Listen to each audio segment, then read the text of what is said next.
আসসালামু আলাইকুম। Walton smart fridge presents world cup চিলিংয়ে সকলকে আমন্ত্রণ।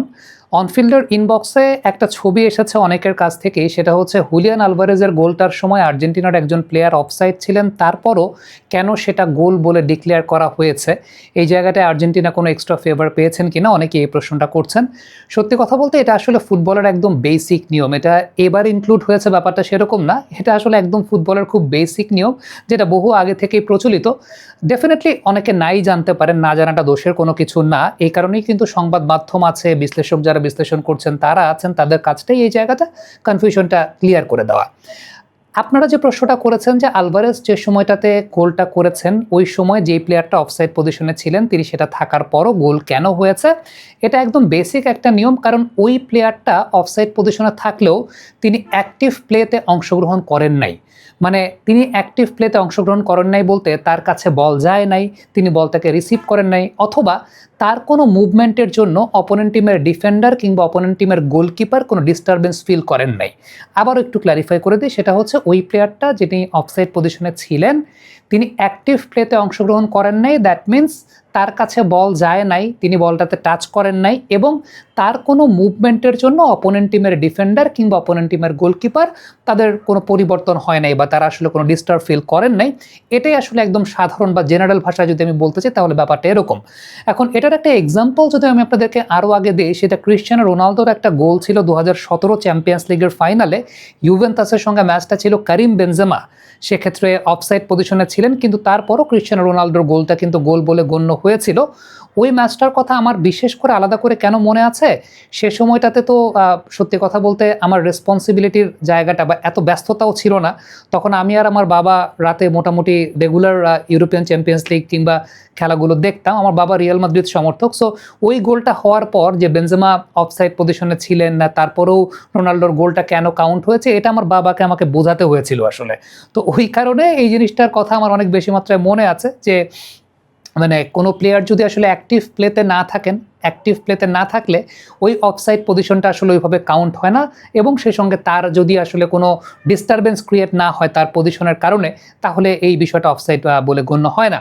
আপনি যদি ম্যানচেস্টার সিটির খেলা দেখে থাকেন তাহলে ম্যানচেস্টার সিটির খেলাতে আপনি এরকম অনেক ইনসিডেন্ট পাবেন, যেখানে ইভেন অনেক সময় দেখা যায় যে ম্যানচেস্টার সিটি বক্সে তো অনেক বেশি মাত্রা ওভারলোড করে ফেলে। তাদের খেলাতে এই ধরনের ঘটনা আপনি অনেক বেশি মাত্রায় দেখতে পাবেন, যেখানে আসলে কোনো একজন প্লেয়ার অফসাইড পজিশনে আছেন but he is not in the active play zone, যে কারণে তাদের ওই প্লেয়ার অফসাইডে থাকা সত্ত্বেও দেখা যায় যে সেই গোলগুলো কাউন্ট হয় আর কি।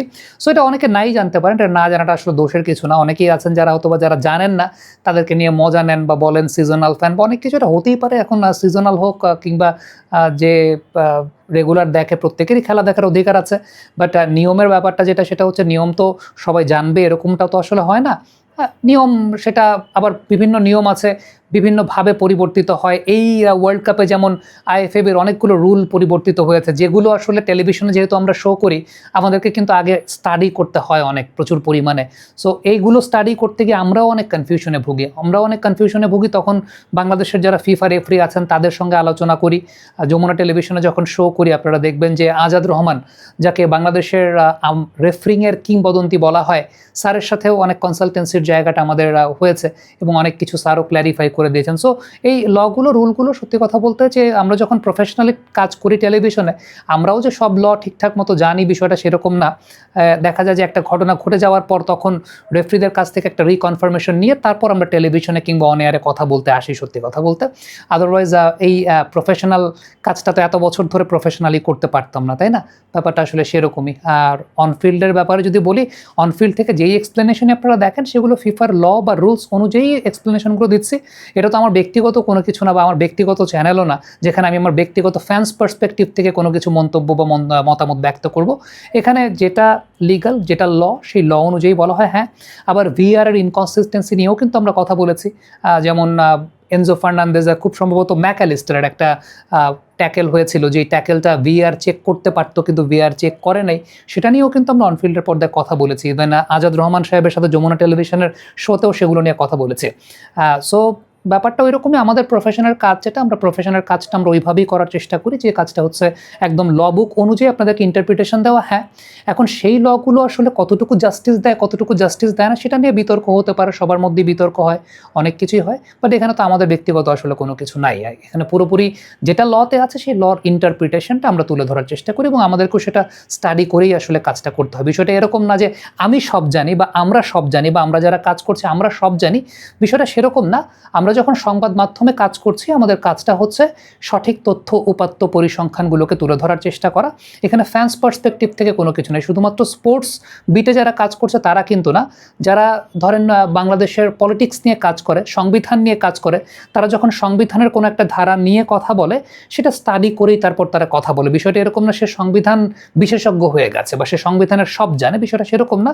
যে পার্টিকুলার ধারাটা নিয়ে কথা হচ্ছে, একজন সংবাদকর্মী যখন সেটাকে উপস্থাপন করে সবার সামনে, তখন কিন্তু ওই ব্যাপারটা স্টাডি করে ওই ব্যাপারটা নিয়ে তারপর তারা কথা বলে। এখানে ব্যক্তিগত মতামত দেওয়ার আসলে কোনো জায়গা নেই। Thank you.